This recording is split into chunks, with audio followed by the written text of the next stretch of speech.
everybody, this is Julissa. Thank you so much everybody for coming back to my channel, and thank you so much for listening in the podcast. It is Sunday, March 17, 2024.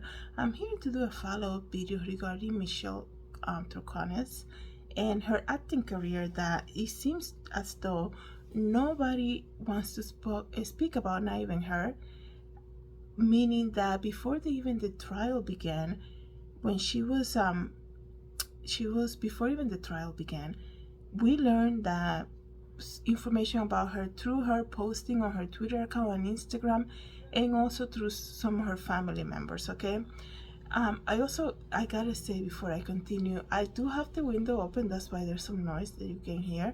I do apologize about that. I have to keep it open though for a little bit. So continuing on, so I wonder why this whole acting career, very successful acting career that Michelle Troconis had in Venezuela, was completely omitted from her information, from the information that came about her. So here's the thing though, we know that she's a horse riding instructor. She also does decorating. They also mentioned that she has her own business called Patagonia Styles, and she loves interior decorating, marketing. She was the ESPN that happened years ago, that was very spoken about, that she did a whole TV show for ESPN. And what else did she do? Marketing and trying to help Fotis, right, the realtor, selling homes, and she has to get paid to help another friend of them to promote the selling of one of their homes that they were selling or something like that, because she has a lot of marketing experience. She also managed a hotel with her ex-husband, I believe, the father of her child, and she was a professional skier or something like that, right? All of this information, but the acting career was completely omitted. And this is the thing that we have learned from Michelle Troconis, that she's very good at not telling you certain information. And I think there's a reason for that. And I'm like, you seek and you shall find. I knew there was more. When I came here and told you guys about the movie Juegos Bajo la Luna, and I was like, wow, she did a whole movie nobody's spoken about. Of course there were more. I found out she was also part of another very big production that happened in Venezuela in the year 1999, which is even before Juegos Bajo la Luna, which was another big successful movie that happened. And this movie that I'm going to speak about was even bigger, and she had a bigger part too. So it makes you wonder why all of this information has been omitted. And people can say, well, we don't want to, she probably doesn't want to share so much from that past. Well, here's the thing though. There's a reason, like I said before, there's a reason why things come to the surface. And I knew when I learned about the first movie that I told you about a couple weeks ago, I knew there was more. It's just I found it very odd for her dad when she was convicted, right? Her dad came on TV and said, I moved my family here. He gave the whole immigrant speech story. He came here for better opportunities. But like, your daughter was a very successful actress already. So it makes you wonder what happened there. What happened that made them move all together to the US, to Miami? And I think it's very strange. It's almost like we're getting close to finding out there was something missing here. Why this whole movie acting career was completely omitted from all the information that we know about her. What happened here, right? He wants to, the family wants to say, and the dad specifically, he said, I brought my family for better opportunities, for safety, for justice, the whole immigration speech. But it's like, you would think they came here when they were like 4 and 5 years old. You know what I mean? Like, it's so strange to me. It's so strange that also a lot of the Spanish news channels, they're not, I don't know how to say it. They don't want to even like know more. And the reason that I'm doing all of this about her is that even though she got convicted, even though she's going to be sentenced on May 31st, and this week on Thursday, there's going to be the contempt hearing, Michelle Troconis still owes something to us, right? She still needs to let us know what happened with Jennifer Dulo's body. She still owes us to confess and tell us the truth, right? So I'm trying to figure out what happened here. What happened that, I mean, the movie came out in the year 99, 2000. So how old was she? 26 or something like that? And she was doing all these successful movies with people who are very big in Venezuela and still very big people in the industry to this day. So what happened here? It's not like she was an actress and couldn't make it, and they're like, okay, let's go to the US and find work there. It's almost like there's something that's not being told yet.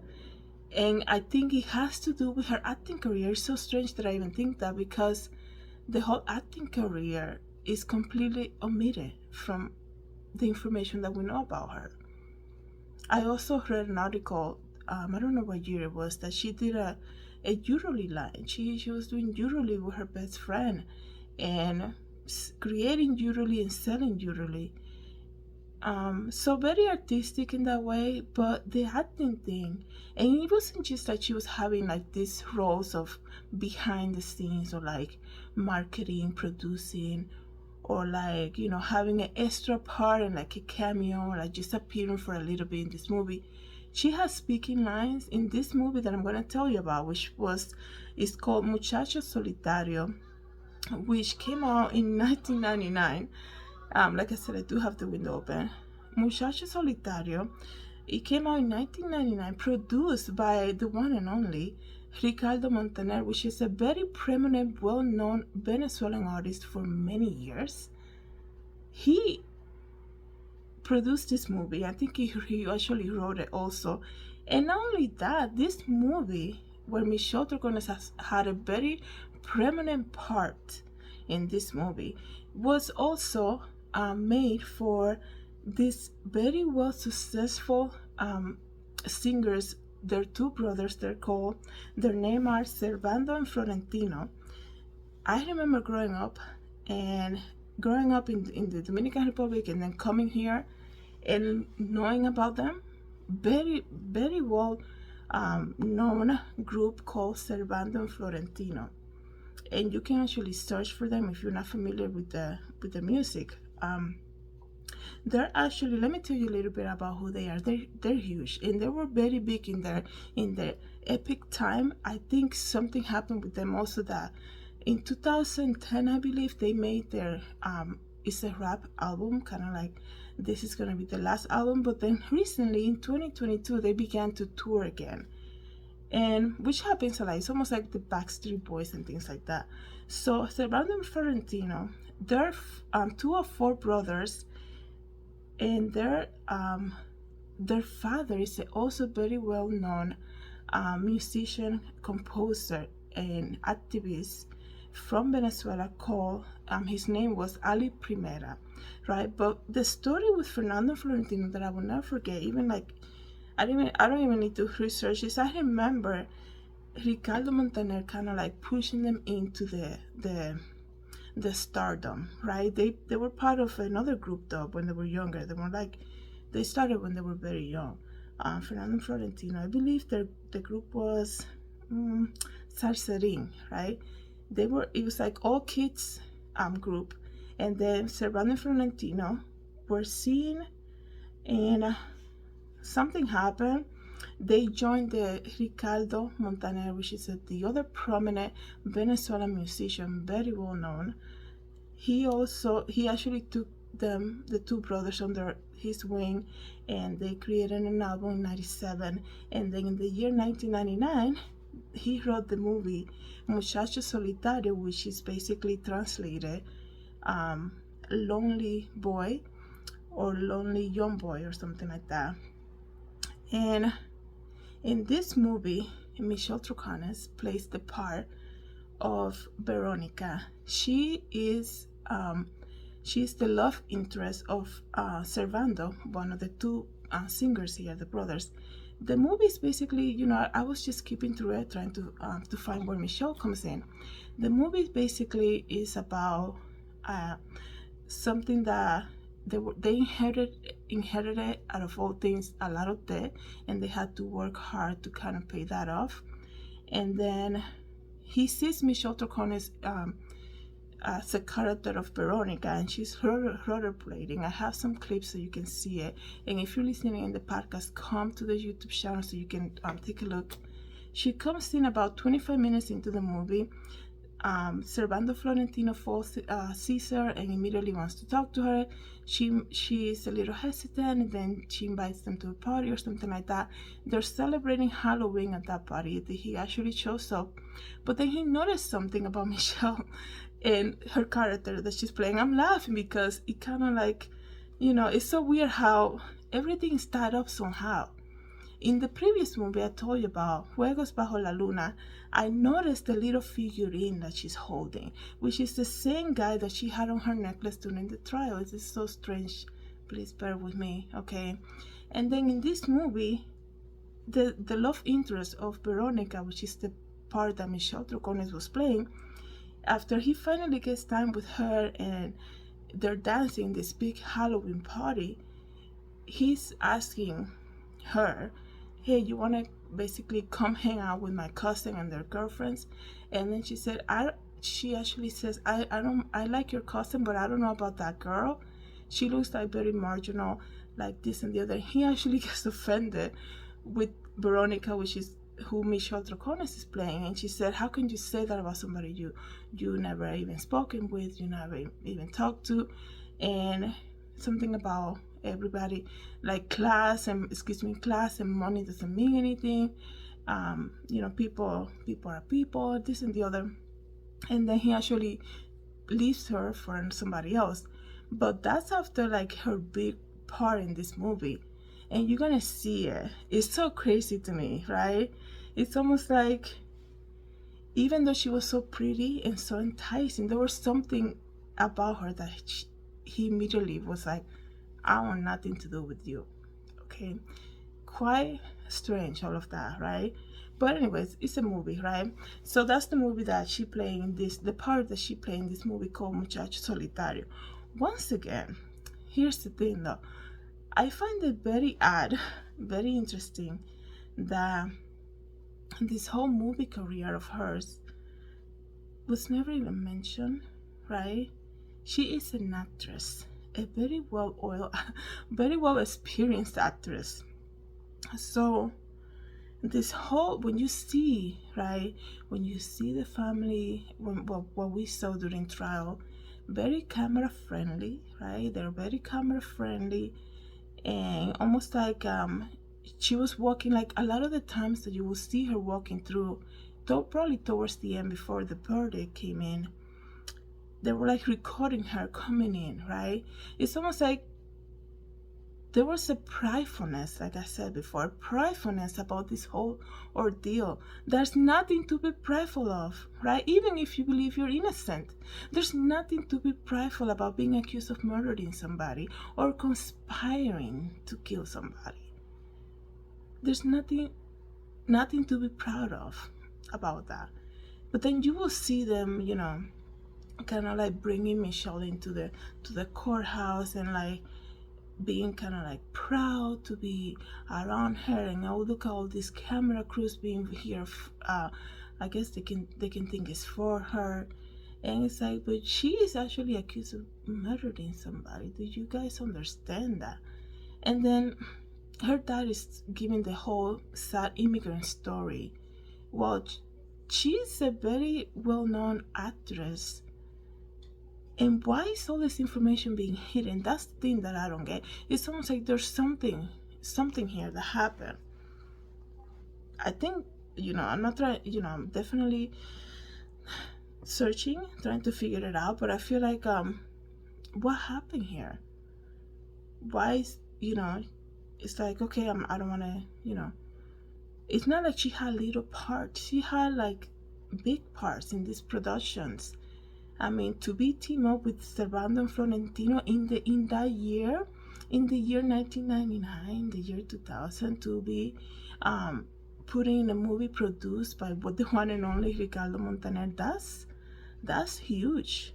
If you guys knew, if you guys are familiar with artists from Venezuela, specifically Ricardo Montaner, or even back then in their peak, I guess you can say, of Servando and Florentino, it wasn't just Venezuela.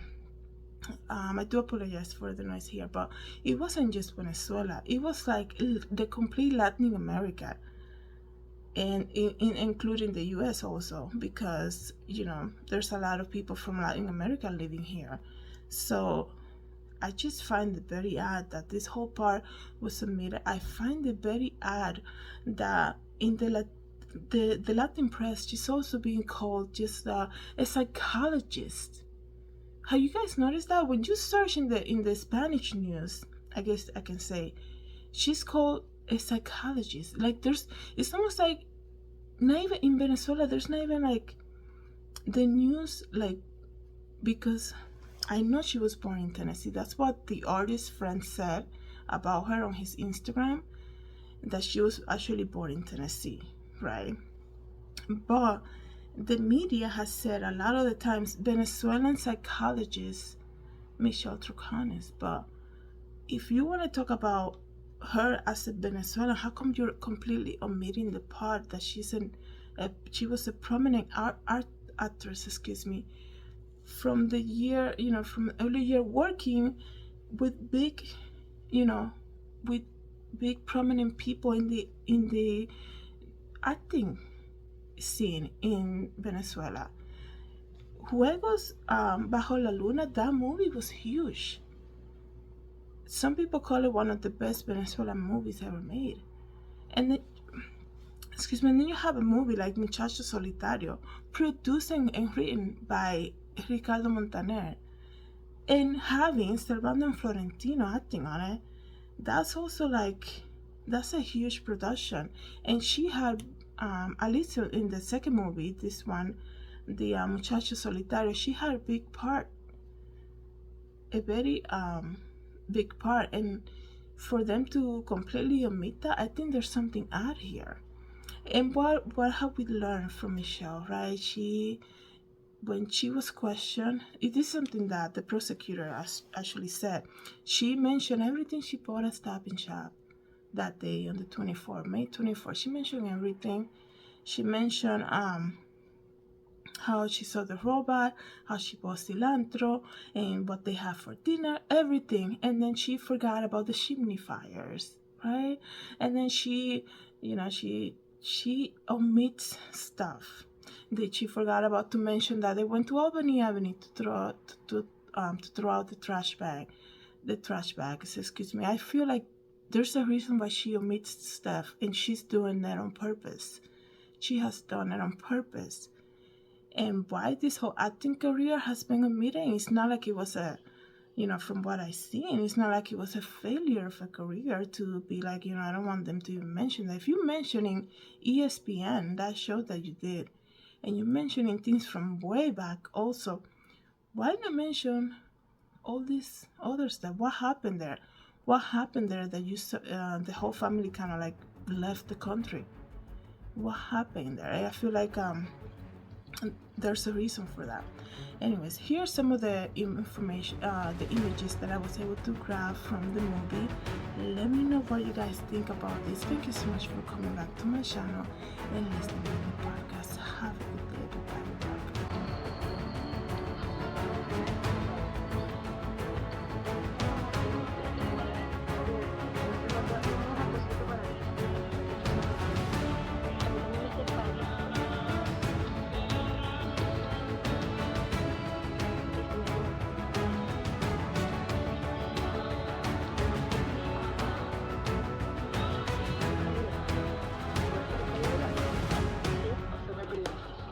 Bye-bye. ¿Sabes qué cantaba Anita? La que está bailando con él, una hora ya queda, la que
Hi everybody, this is Julissa. I'm here to invite you to my podcast, Julissadesigns, and it can be found on Anchor, Apple Podcasts, and Spotify.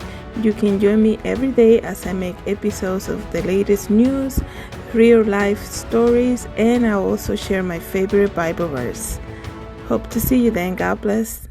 Everybody, this is Julissa. Thank you so much for coming to my YouTube channel. Please don't forget to subscribe and hit the notification bell. And if you want to know more about me, you can always visit www.julissadesigns.com. Have a great day, everybody. God bless.